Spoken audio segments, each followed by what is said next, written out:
Bomb মারার ঘটনায় চাঞ্চল্য বৈদ্যবাড়ি খামারডাঙ্গা এলাকায়। স্থানীয় সূত্রে জানা যায়, গতকাল গভীর রাতে বৈদ্যবাড়ি পৌরসভার 18 নম্বর ওয়ার্ডের মালিরবাগান খামারডাঙ্গা এলাকায় বোম পড়ার শব্দ শুনতে পায় এলাকাবাসীরা। এরপরেই রাতে এলাকাবাসীরা বাড়ির বাইরে বেরিয়ে আসে।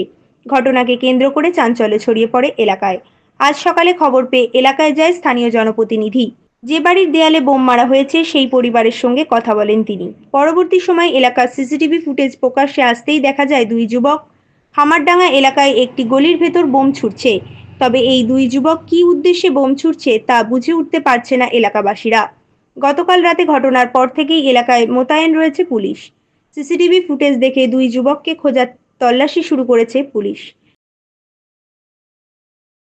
রাত্রির দিকে কেউ এসে ক্র্যাকার বোম আমাদের এই সামনেই আমাদের পাম্পের উল্টো দিকে যে বাড়িটি আছে এই বাড়ির দেয়ালে ক্র্যাকার বোম মেরেছে। এটাই হচ্ছে ঘটনা। কি কারণে মেরেছে এটা এখনো পর্যন্ত আইডেন্টিফাই হয়নি। পুলিশ বিষয়টা দেখছে। পুলিশ হয়তো বিষয়টা সরেজমিন তদন্ত করে হয়তো কিছু জানাতে পারবে, তখন আমি বিস্তারিত হয়তো বলতে পারবো। আমিও পরিবারের সঙ্গে কথা বলেছি, তারা বলছে কী কারণে আমাদের মেরেছে আমরা নিজেরাই বুঝতে পারছি না।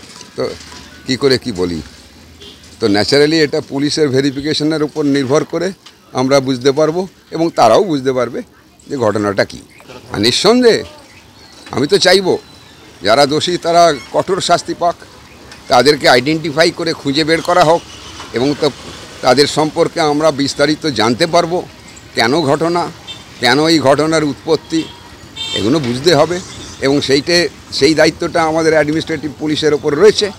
তো ন্যাচারালি সেখান থেকে আমরা পরবর্তীকালে আশা করি জানতে পারবো। আমরাও নিজেরাই চেষ্টা করছি জানার। এই না কোনোদিন ঘটেনি। খুব পিসফুল ওয়ার্ড আমার 18 নম্বর ওয়ার্ড, বড় ওয়ার্ড কিন্তু পিসফুল ওয়ার্ড। বিভিন্ন ধরনের জাতপাতের মানুষরা থাকেন কিন্তু তাদের মধ্যে কোনো ব্যাড রিলেশন কোনোদিনই আমি দেখিনি। কেন এরকম হলো এটাই আমার কাছে খুব অবাক লাগছে।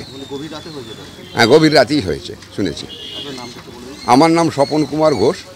আমি 18 নম্বর ওয়ার্ড বৈদ্যবাটির পৌরসভার অন্তর্গত 18 নম্বর ওয়ার্ডের পৌর সদস্য। Bureau report, TV 99 Bangla.